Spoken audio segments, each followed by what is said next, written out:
Okay, good morning. So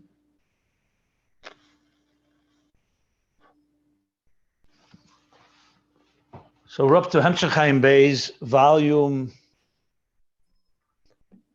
3, at the bottom of page 1207. So yesterday we went through this page where the Rebbe Rashab himself summarized the last few hundred pages in Ayin Beis, explaining essentially the verse V'yadaita Ayin v'shavesel avavecha ki Havaya hu Elokim, which means the unification of Havaya and Elokim, as he calls Havaya Elokim, is both Gilui and Tzimtzum, and on all levels. In the root, it's the Ein Sof before the Tzimtzum, and that's Havaya. And Elokim is the Tzimtzum. Eiris and Kalim is Havaya and Elokim, and Atzilus and Biyah is Havaya and Elokim. Okay, so with that, then he went on to say, and what's B'Shamayim Mimal V'Oretz Mitachas? And Havaya Elokim means that even though ostensibly, initially, these are two tracks, Havaya is revelation and Elokim is concealment, that they're really encompassed one in another.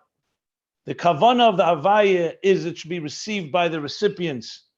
So the kavanah of Elokim lies within the Havaya, and the kavanah of Elokim is also that it should be revealed. And you need a tzimtzum for that. So the kavanah in Elokim, also the kavanah of Havaya lies within Elokim. And then Shamayim Mimal V'Oretz Mitachas. Well, before we get to that, and how do you actually do that? That's through the Aveda, or did he first say Shamayim Mimal? The Aveda of Shem Elokim is to transform the tzimtzum through our Aveda, Birurim, Rotzei. The Rotzei and the Shuv, which is also Elokim and Havaya, that ultimately, when we battle and struggle against the concealment to see the divine that's within it, that ultimately transforms the tzimtzum and reveals the Havaya within the Elokim. Right. And what's the end of the verse? The next section, Shamayim Mimal V'Oretz Mitachas, that refers to the two levels in Havaya itself, Havaya de Le'ela and Havaya de Latata. The Hagvul and the Pnimi, which is generally the Kav, is Havaya de Latata, that's Oretz Mitachas. The Havaya will come within the Pnimi. In other words, discovering the divine that's concealed within existence. And Shamayim Mimal is Havaya de Le'ela, discovering the divine that was not within existence, that receded. And for that, you need to reach deeper to draw it back down. If you remember, we talked Tshuva Law, you need a deep cry from within, Ma'amakim, from the depths, to reach and draw down that and Sof Habligvul. So now, not only do you have a unity of Havaya and Elokim, you also have a unity of the two Havaya Elokims. In the Pnimi and the Makif, the immanent and the transcendent, and they all join together. That was a summary of what we learned, and that will be L'Asad Love Havaya Chad Shmei Chad. They'll have a chibur of both levels, that the Makif will radiate in a Pnimius. Now, all this is still the Gili of Shem Havaya. You're revealing Shem Havaya in the Shem Elokim, in the Tzimtzum. But Ach Mashakasav Ayn Oyd, I'll still start from the new paragraph. We learned it yesterday, but now I'll start from there. Ayn Oyd is a deeper dimension of unity. What about the very concealment itself? That was also divine power. As a matter of fact, as we're going to learn later, it's the highest divine power, the ability to completely conceal himself. So he says, but it says, after we finish the Birurim, which means the Birurim that reveal the Havaya in Elokim, Shem Elokim Atzmei. Elokim Atzmei, which was the Koyach HaTzimtzum, the power of concealment, that itself will begin to radiate. Not just Havaya will be revealed. Elokim itself will reveal something that Havaya doesn't have. Who the Shem Elokim shu b'chinas helam yeh b'chinas gili k'mei Shem Havaya mamash. That Shem Elokim, which is a state of concealment, will be a gili like Shem Havaya. So not just it's revealing Like, for example, the fact that the teacher conceals his brilliance in order to teach. So there it's clear. The concealment is in order that the student should understand the Havaya within him. However, the only way to do it is through concealment. But nowhere does it say that the very concealment itself, his brilliance, his ability to restrain himself, his power of restraint, is itself a revelation. It's in order to achieve a revelation. And what we're going to learn now in Ayin Oyd, a much deeper concept, that the very concealment itself, the very darkness, has in it a divine power, and in ways that are even deeper than the Shem Havaya.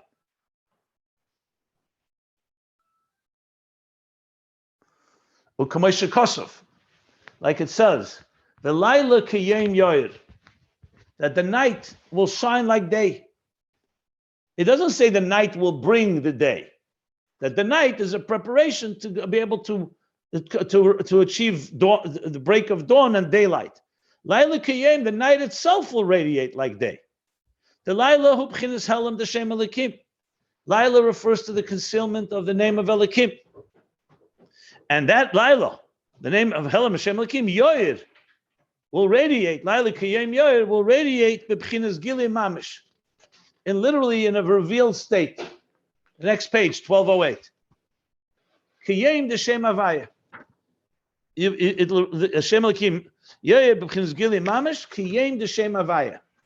Just as Shem Havaya radiates. So it's one thing saying night is not an end in itself. It leads toward day. But it's another thing to say that the night itself will be like day. That's a whole other story. Ukamoi.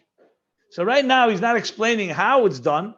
He's just explaining what Ayn Oyd is coming to add. And as I pointed out, there's going to be 300 pages at least of explanation on this, which is a quite substantial amount.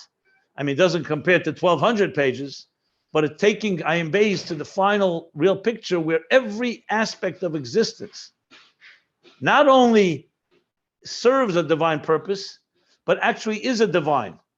So here we're going to come away with an understanding how very darkness itself is itself a revelation of the deepest levels of the divine. Now, of course, you can imagine the implications of this are quite far-reaching, because, for example, when the Rebbe says the famous letter that he wrote to Ben Tzvi, the president of Israel, and he explains why he's not using the word Nasi. Why doesn't he call him Nasi? So he says, because since I'm a child, I've always imagined what Mashiach would be like, the ultimate Nasi, and therefore I can't use that term in anyone else. And what will be the ultimate Mashiach? Will come a day when the whole world will be redeemed, and we'll understand, the Rebbe says, where we acknowledge God for oppressing us and afflicting us, that we'll come to understand all the tzaras and all the difficulties. Of all things, that's what the Rebbe chooses, because one of the biggest questions we all have is the question of tragedy, of senseless loss, of Holocaust, of personal Holocaust. Why suffering? And that's what the Rebbe chooses to use as an example. So in some ways, even though the Rebbe is writing in a general terms, but when you think about it, it's more than just a question that the Golus is going to lead us to a greater treasure.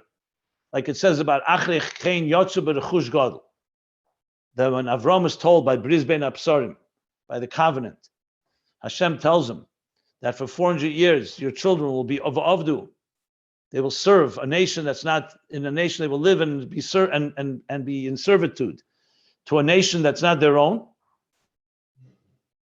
meaning they will be slaves, or however you interpret it. And then it says, it'll be worth it because afterwards they're going to come out with great treasure. So the Gemara in Bracha says that the Jews say, you know what? We forego the treasure. Why should we have to suffer? And yet that's what God says. But there you can explain that it's worth the suffering because it's going to bring to something greater. But it doesn't explain why the suffering itself is divine. It just tells you that it's going to lead to something. So this issue of this point of Ayn Oyd is going to bring Dir B'Tachtenim to a whole new level, that we're talking about the Tachtenim themselves. What makes them Tachtenim? It's the Helam that makes them Tachtenim. If you reveal Havaya in them, they're not tachtenim.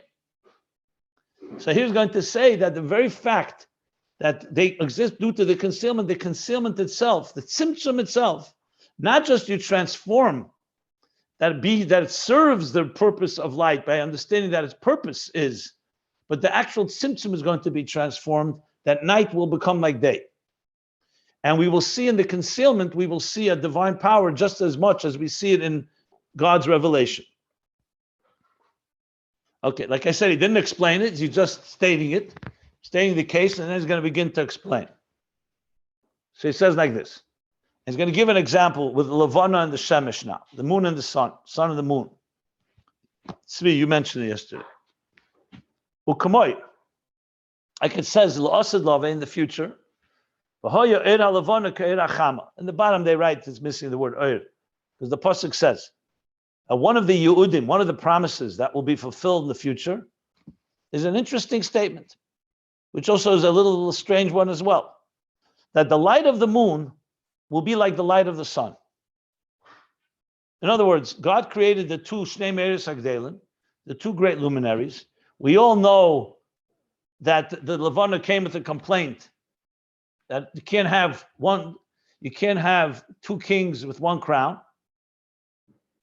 So God said, if that's the case, diminish yourself. And ever since was Moira God, Moira Kot.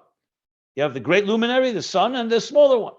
But they're still called Shnei Meiros HaGdelim. So it says, L'osed Lavei, that the moon will be, the light of the moon will be like the light of the sun. This is a major theme of Chassidus. What exactly is all this going on? But you can imagine it also refers to the Miyat Levana, diminishment of the moon was considered to be a negative thing. Actually, it's considered Chassidus. It refers to it as the Tzimtzum led to the Shviras HaKelim, the shattering of the containers, which led to the diminishment of the moon, which led to Chetei Tzadas. So it's all part of the process of concealment. That as a result of the complaint, that's why the Eibishter then says, on Rosh Chodesh, we bring a Korban Chatos, Havaya like kapara, because he says he regrets. Al Shemi'at Ties Alavona. God says that I regret that I diminished the moon, so bring a Korban Chatos to a kapara for me, an atonement for me for doing it. That also needs explanation, but I don't want to go into that right now. It'll be understood when we learn all of this.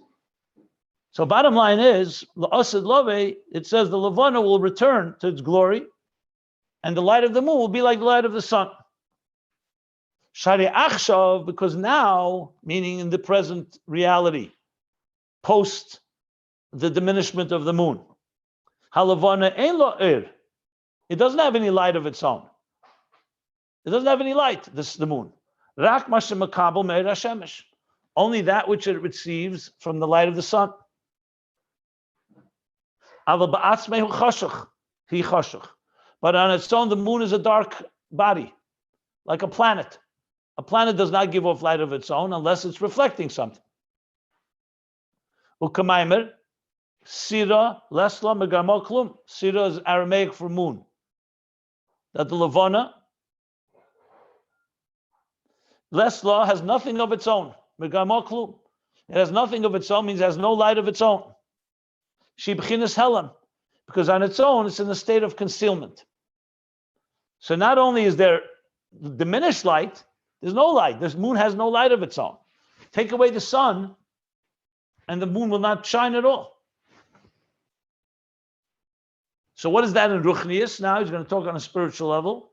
Malchus is compared to the moon. Zah, Zar Ampin, Shemesh is compared to the sun. As a matter of fact, Shemesh and Mogan, Hashem Elokim, even though Mogan there is the sheath of the sun, so Havaya Elokim is the sun, and sometimes we refer to the moon as being Elokim. But right now didn't say that. I'm just pointing it out. There, it's actually the sheath of the sun is like the filter around the sun.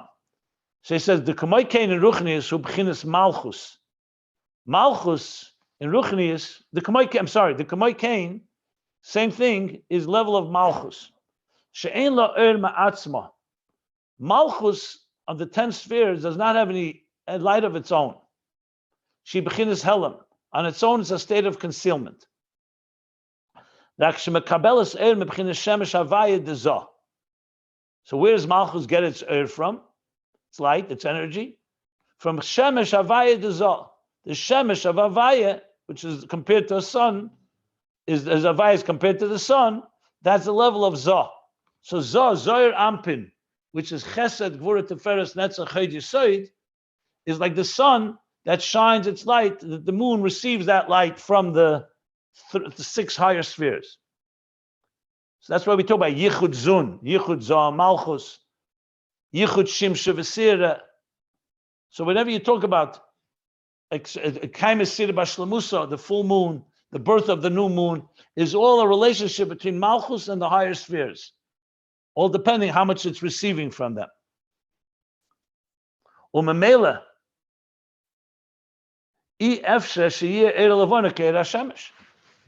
so since this moon doesn't have light of its own, its entire light comes from the sun, so it's just a mathematical impossibility that the moon's light can be as like the light of the sun. A reflection is never as strong as the original.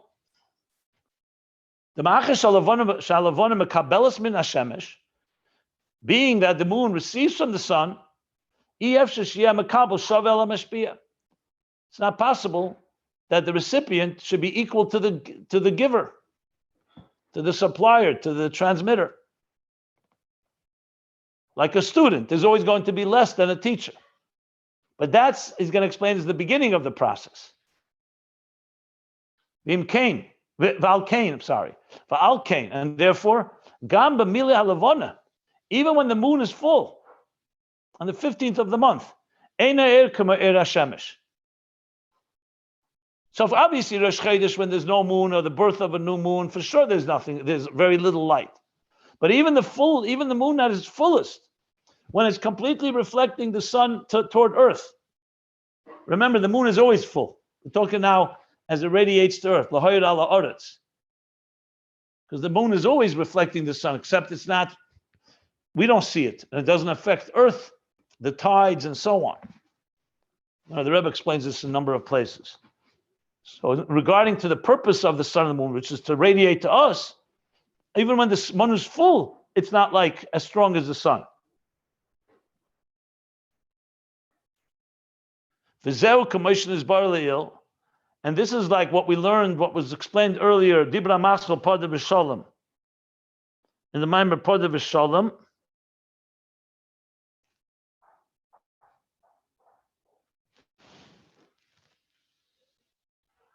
one second.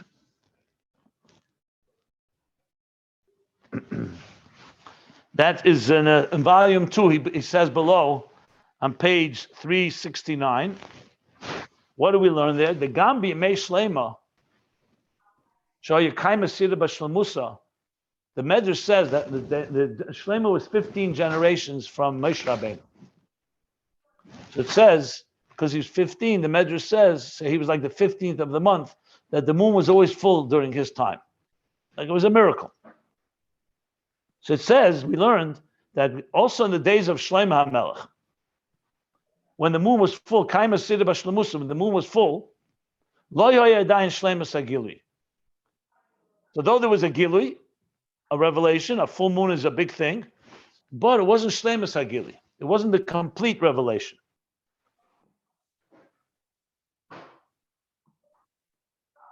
So those Zah and Malchus, the Zah and Malchus, Hayi B'Bchinas Ponim B'Ponim. So Zah and Malchus, which are also compared to Mashpia Makabel, Ish and Isha, male and female. So they were Ponim B'Ponim. That's what makes the moon full, right? That the earth is in a particular direct angle, that the moon and the sun are facing each other and we see the full moon. So in Ruchnius, what is that in Ruchnius? That Malchus, the Makabel, is Ponim B'Ponim with Zah. So that's a very high level. The Shavin became Mosan. And they're equal in stature because the moon is full. Nevertheless, even then, Kisre Lamayla Mikisra, the crown of the sun of Zah is higher than the crown of Malchus, of the moon. Umakabela Sa'iris Al Yedeh Zah. And despite the fact that the moon, yes, is on a higher level, but it's at that state still receiving, still in a state of recipient. The full moon does not make the moon suddenly a luminary that lights on its own. It just means it's reached its capacity in reflecting the sun. So it's still in a state of mekabela sa'eris, it's receiving the lights, the energies through Zah, the Shemesh. If you're talking about quality, you're right, because the sun is the noisem, but Lamaisa, they are shaving b'koimasom. It's a full light like the sun. It's not. The moonlight is never as strong as the sunlight. What does that mean? It's not correct. He just said it's not. He said even though they're equal, he just said, the same Rebbe that just said Shavim b'Keimosan said, Ach kisir l'mayla mikisra, because few things. First of all, the moon remains a recipient, and even as a recipient in its fullest state, it's still. Can you put yourself on silent, please? Okay. So even when it's at its fullest, it is not equal to the sun because it's still receiving from the sun. He doesn't say it explicitly here, but it's very clear also that even then, a full moon is never as bright as a full sun. That's why it's still night. The moon does not have the power to make day into night, night into day. It's more illuminated. And in Ruchnius, it means that Malchus and Zoh have gotten closer and they're face to face, but they're not total equals. Now, this is relevant because you'll see when you go back to the Maimer Pod of Shalom, he's going to bring now from Eitz Chaim that there's a whole bunch of different levels of the sun and the moon's relationship with each other. So I want to just look at it for a moment. Just 1 second here. Okay. Let me just look it up a moment. Tavshin Samach Tes. Tavshin Samach Tes. Yeah, there's a whole sugya there about the different stages. I think there's 7 different stages. Let me see.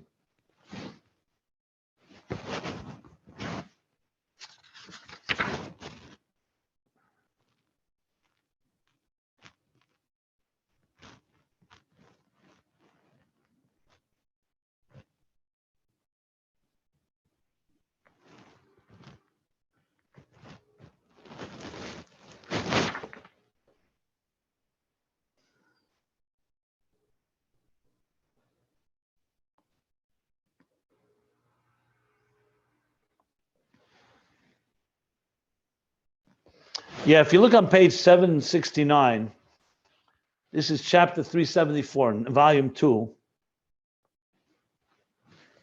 He explains, I believe, that there's 7 stages in the relationship between the sun and the moon, between Zoh and Malchus.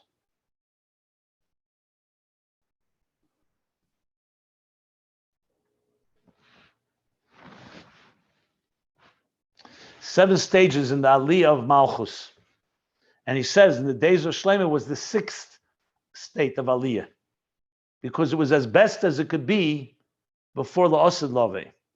Because the moon and the sun, the moon is full. Madrega Avavi says, Zun ha'iponim beponim, but still the Keser of Zoh was higher than the Keser of the moon, of the Levana, which is why Miyut Levana is still applicable even in the days of Shlomo. It doesn't say it goes back to the way it was before the moon was diminished. And I think the 7th level is, he brings there the 7th level is when there's one Keser and not one, it's not like one king and one lower king, but there's one Keser for both. And Malchus radiates on its own, not through Zoh.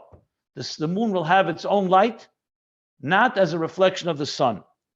That is, of course, the level that will be La'asad Lave. Yeah.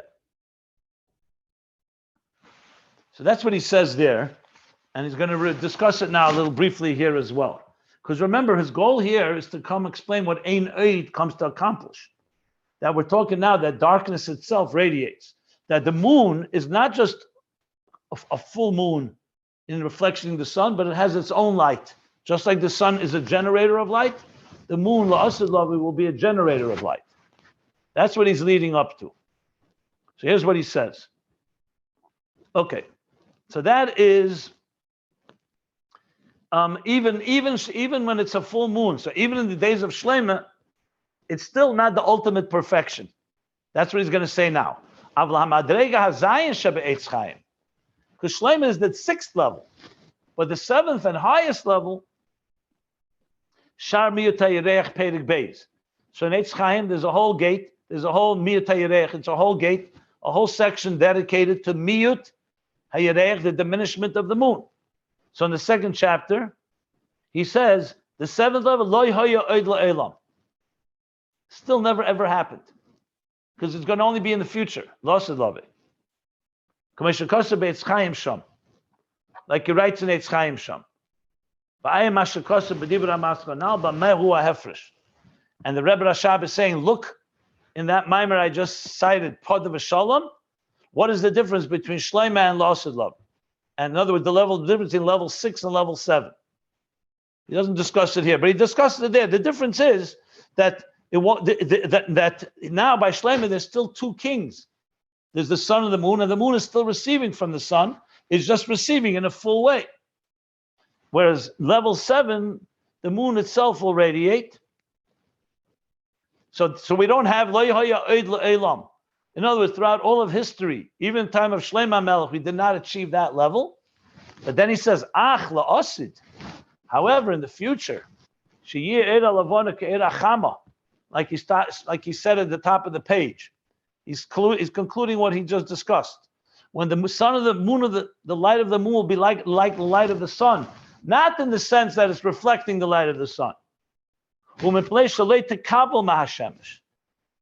That is due to the fact that it will not be receiving from the sun. It will be its own source of light.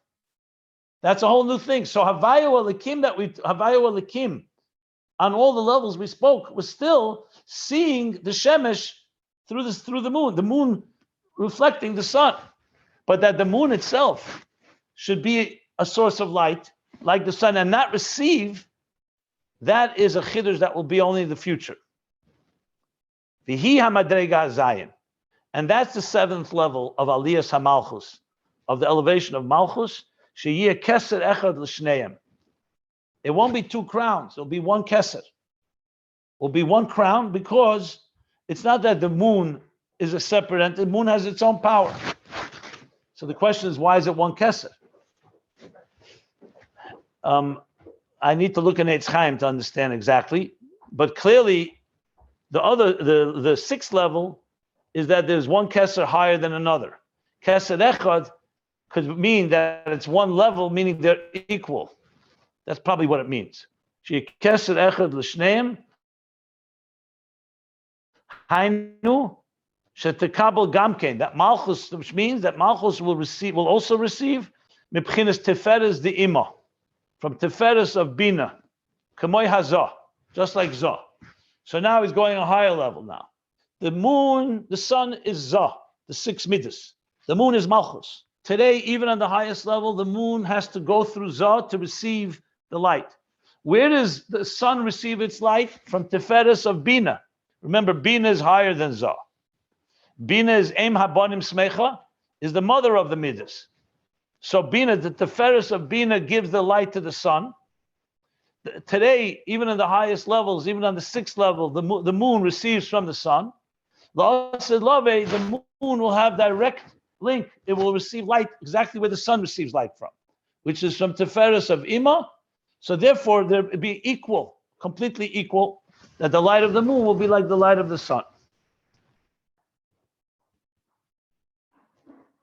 Valkain, and therefore Yir Eid Alavana, and therefore the light of the moon, Hainu Eid HaMalchus, which means the light of Malchus, Kamay Eid HaZah. So the light of the moon will be like the light of Zah, equal.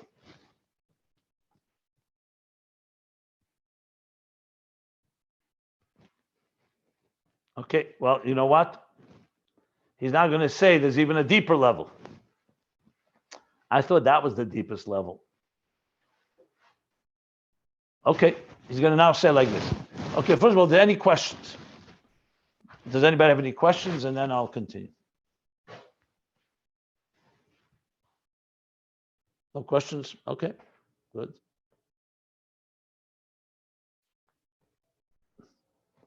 Why do you need Zol Asi Lavoy?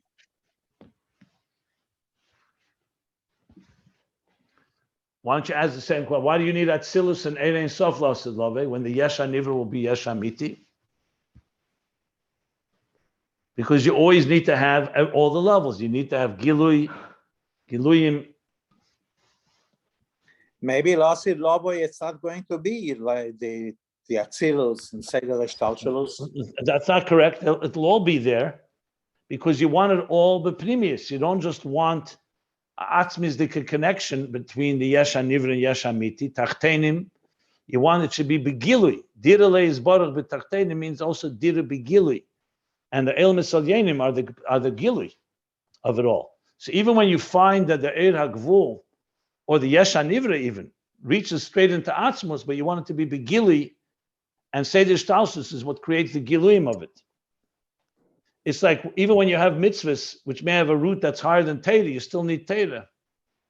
First of all, it's megalit, and second of all, it's nimshach through it. The bottom line is, it's all one unity. It's like asking, so once you have Hashem Echad or Shmei Echad, what do you need to have? B'chlal Gilu Shem Havaya. You have it all below you, because it all comes through Oyd Ein Sof. At the end of the day, number one brings Gilu, and number two, it's Mamshech, all the Hamshachas, even the Hamshachas Atzmim. So, this is, yeah.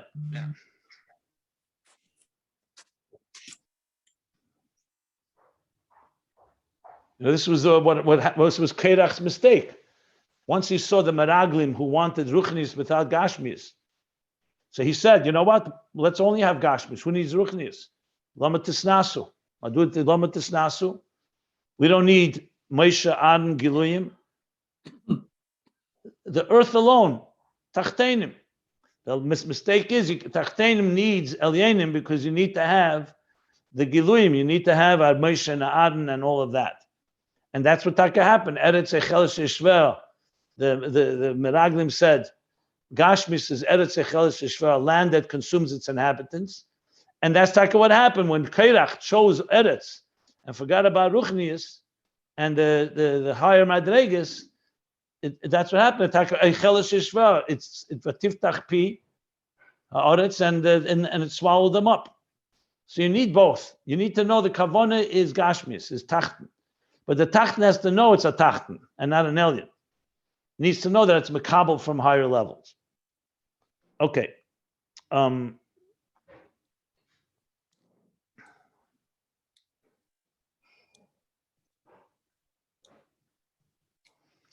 be Lo Yulam Do Oyd Isha Sreyu Ki Kulam Yedu AC. But then he says, so there'll be AC that equalizes, but there's also going to be levels. Here he's not talking about the levels. Here it sounds like the Levana and the Shemesh are on the same level. But now he's going to add something, which he says, Omnam. However, Mashakasav, the Laila Kiyem Yair, is something even deeper than the moon being its own generator of light. When you say Laila Kiyem Yair, that the night will shine like day, Husha Laila Atzmei Teir, you're saying something more. You're not just saying that the moon is going to be the same level as the sun. You're saying that the very night, the cheshach, the very night itself, teir, will radiate. V'hainu shahelam yeir matzad atzmei lo mitzad sheyikabel mebchinas ha'er v'hagili.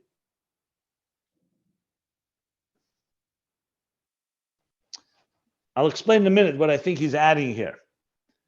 Okay. That the night itself will radiate, which means that the concealment itself will radiate on its own, not because it's receiving the B'chinas Ha'er V'Hagili from the light and from the revelation. The Shemesh is a receiver also, right? Let me finish and then we'll stop for questions. I don't want to disturb the flow for others, okay? So now,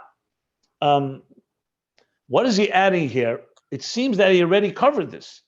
At the top of the page, he said that the night will shine like day, which means the moon, which on its own is choshech and helam, because once it was diminished, it doesn't have any light of its own. Sira, lesnama gamoklum. It doesn't have any light of its own. So it would seem to think that since it has no light of its own, now that it will have light, not just light, it won't be receiving from the sun. So that's an example of night becoming like day. But he says here that Omnam makes it clear that there's two stages here itself. The Levana and the moon, the Levana and the Shemesh are both Shnei Me'eres Agdelim. After the moon was diminished, the moon no longer had light of its own, now it's dependent on the light of the sun.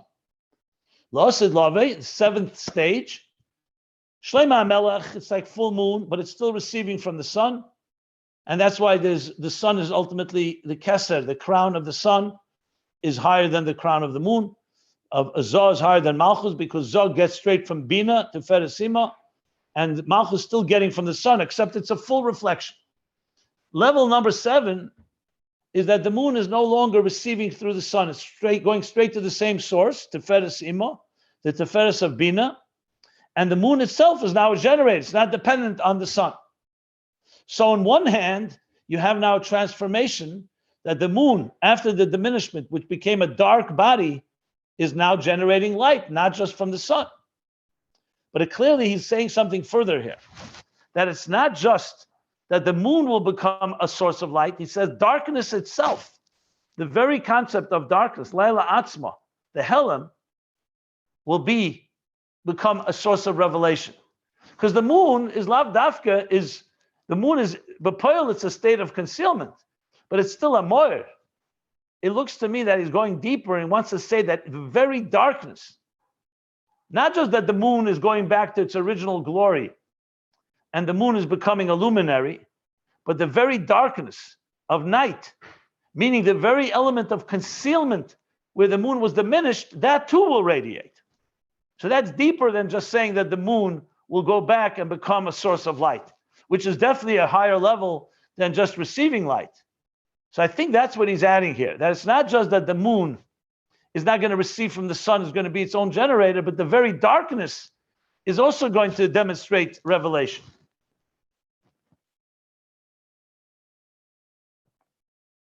Ukamoi, vayhiya anon v'acheshach v'yoyer.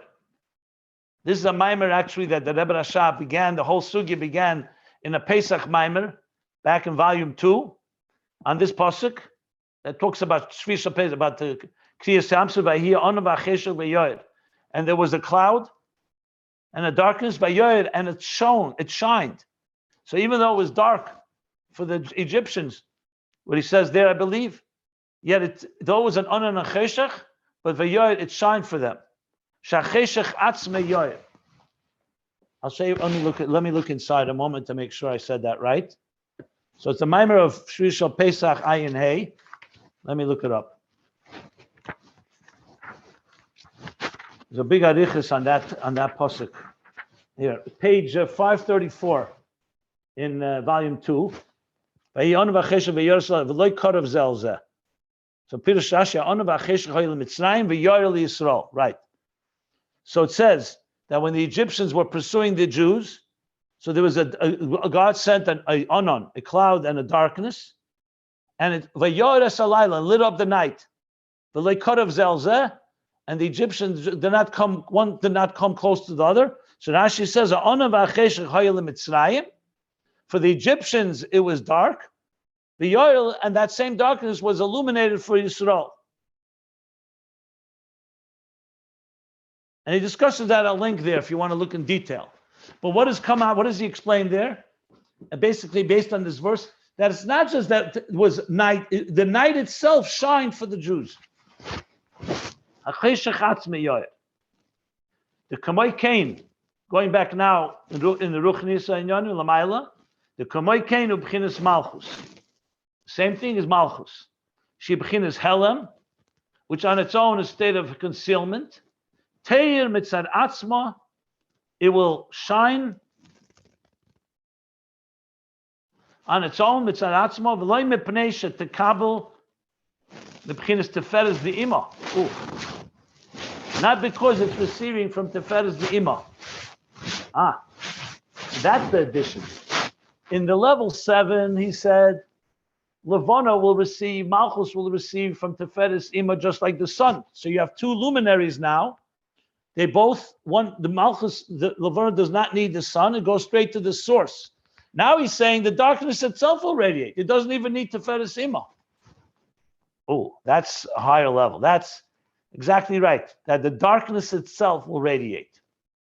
Not just that it will be equal to the sun and won't be dependent on the sun, on Zah, but it itself will radiate and will not need to receive even from Tiferes Ima, which is the source of light in the sun and the moon.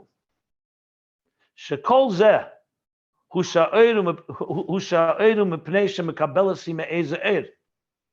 Because all these levels that we talked about, that there's a level of light, is because it's receiving mekabelas me'ezeh er. When you say the Levana or the sun is shining, they're receiving from somewhere. And what's the advantage in level 7?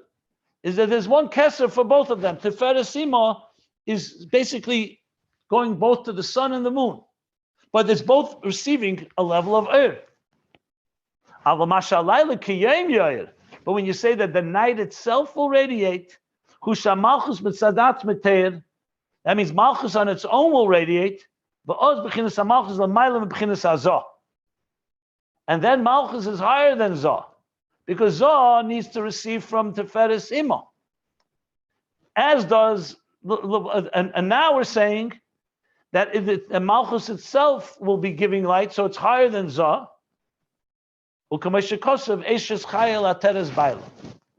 That a woman of valor, Ateres Baila. Baila is Zah. Ateres is a crown. That the woman of valor is a crown to her husband. That means not a makabel, she's a crown that's higher than he is. And that's the level when Aliyas HaMalchus comes, that the darkness itself becomes a source of light. And then he goes in the parentheses and says, V'gam l'mayla mizeh. And even higher than that too. U'kamoshi is bar. So there's a lot to learn. Kamoshi is bar means as shall be explained.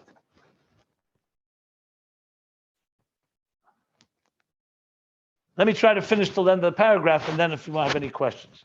Like he writes in Zohar. In Raya Mehemna is a section in Zohar, which originates from Moshe. That's why it's Raya Mehemna. The faithful shepherd refers to Moshe. She says in Truma, what page? 158a, Kufnun Ches Amid Aleph. So he says, the Sitra the Alma the Asi, from the side of the Sitra means from the world, from the side of the future of Elam Haba, or Losid Lavi. The Alma Asi, the Asi is either, it's from the future world, the world to come. Lav iyu mana legabe, v'lo l'shamshe legabe, el ator al reishe. Okay. Not Ashbi. I think means refers to Moshe. I'm almost sure that refers to Moshe. The whole Zohar is from Rashbi. Okay.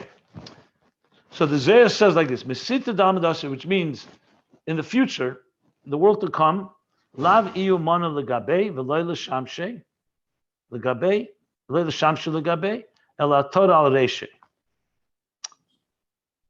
I have to look it up what it says in the Zohar. Not sure what it means.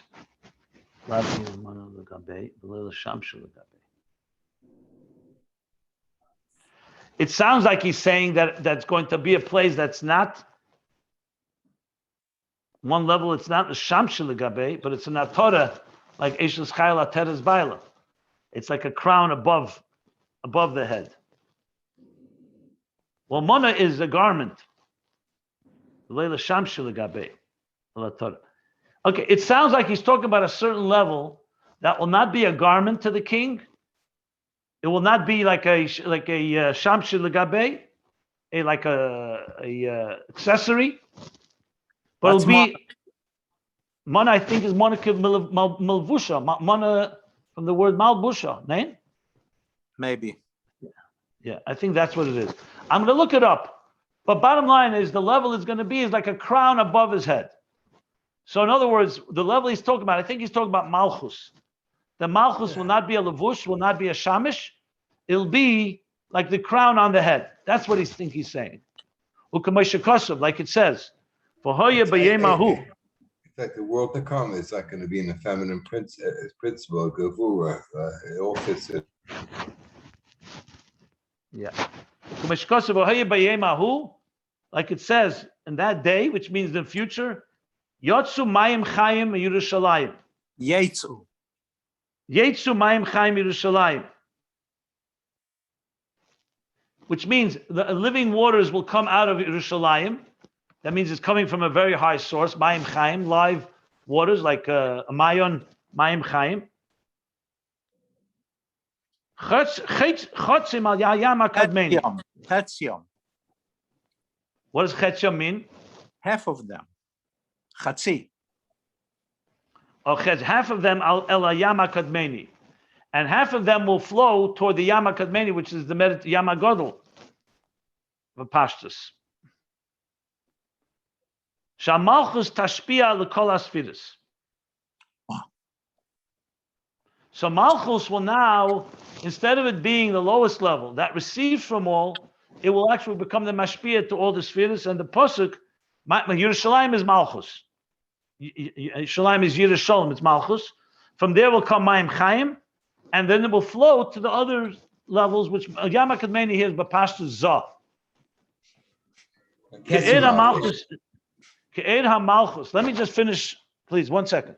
Ke'ed HaMalchus Ye'ed Nifla V'Naila B'Yeser, because the light of Malchus will be a very Nifla V'Naila B'Yeser, an awesome, an exalted, very exalted level, Ad Shekol HaSfiris,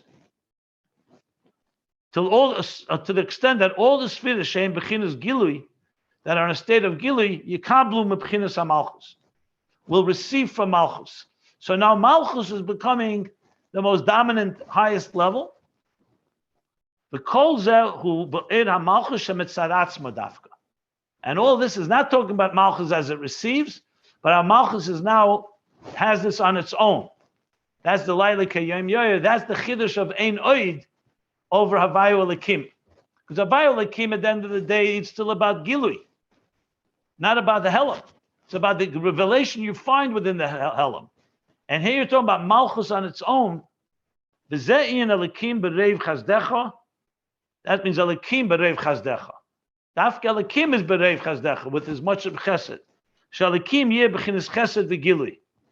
That Elokim will be in a state of chesed, love, and chesed is a state of gilui, a revealed chesed and revelation. V'chein Elokim yechanenu v'yevarchenu. Elokim, dafka again, the name Elokim yechanenu will be compassionate, v'yevarchenu, and will bless us. Sha'bracha shemishem Elokim hi b'madrege elyena v'gavei yeser. Because the bracha that comes from Shem Elokim itself is in a very high level and a much high, a high and exalted level. And this is the true revelation that will be in the future. The Laila Kayem Yair. That the night will shine like day. Okay. So he's now added what Ayn Oyd, he didn't explain how, but just to explain, that's what Ayn Oyd comes to add. It's coming to add that the darkness itself, Malchus itself, which was all throughout history, throughout Golos, throughout all the time, in a state of no light of its own, state of receiving, won't just be a recipient, it won't just be receiving the highest levels, won't even be equal with the sun, it'll actually be higher than the sun.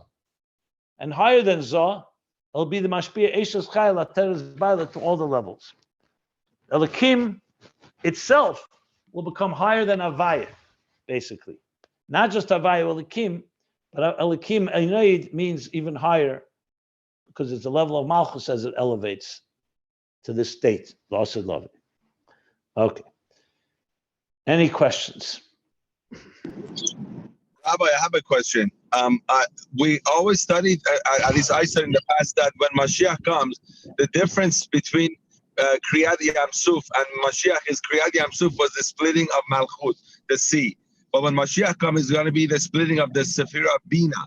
which it says that it would Euphrates would split into 7 streams, and on a physical level, we have to cross those 7 streams. Does that tie into this concept? Not yet. He hasn't yet discussed that. Maybe it will tie in, maybe not. I'm not sure.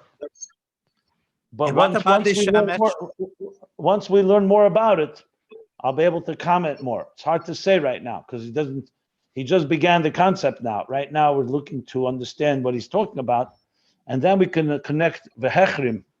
What you're talking about is the v'hechrim and shiva necholim, and see how that relates to this. I think he's going to discuss it at some point, and but I can't right now. I don't want to speculate without looking with how discussed is it. Right now, this is so far what we've learned. Reb Simon, without looking forward, right now, is the Shemesh going to stay on the same level that Mekabel from Tiferes the Imo, or the Shemesh is also going to be? The pasuk said, Shemesh kishivatayim. It says. It said, so what does that mean? So he didn't come to that yet. Look, I'm very patient.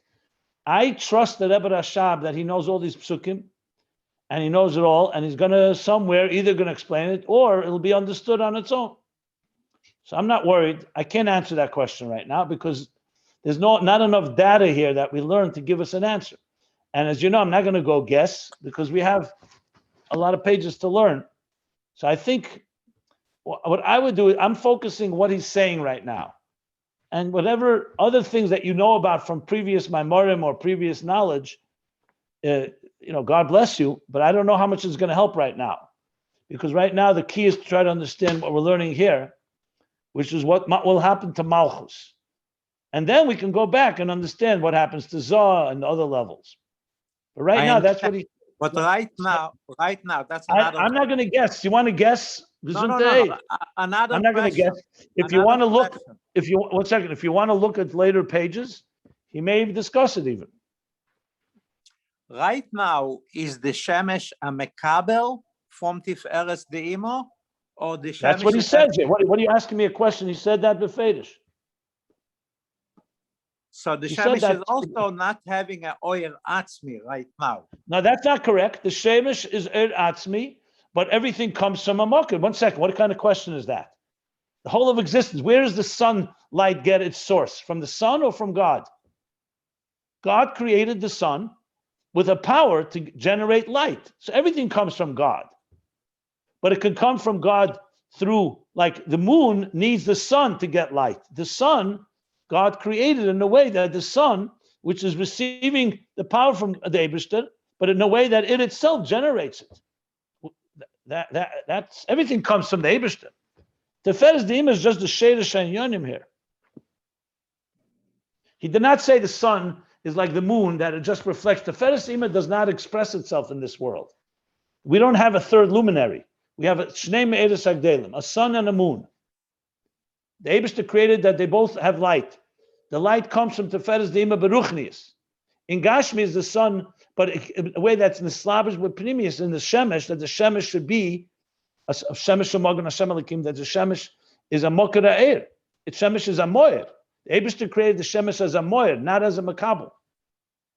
Then the moon was turned into a Moyer Akotan, a Makabel.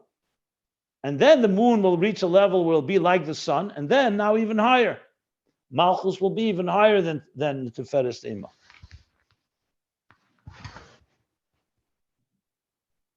Okay? At that point, both the moon and the sun will become mashpiyim, or the moon is not going to be mashpiyim on the sun, or the separate mashpiyim, or one's a makabel to the other. Which level are you talking about? You're talking about in the world to come when which level in the world to come? There's two levels there too. When the moon itself becomes, Malchus becomes a makabel, is it also makabel to the? Malchus is a makabel. You don't want a mashpia, you mean? I mean a mashpia, yeah. So it says here that Malchus Ashes Chayla Teres Baila. Malchus will be the crown to Zoh, to the Baal. Actually, okay, so no, to Zoh. But what about the Shemesh? The Shemesh is Zoh. or the Shemesh is Zah. So in other words, so in other words, so the Shemesh would become a makabel. Okay, that's what I. He didn't say that. No, he did not say that word.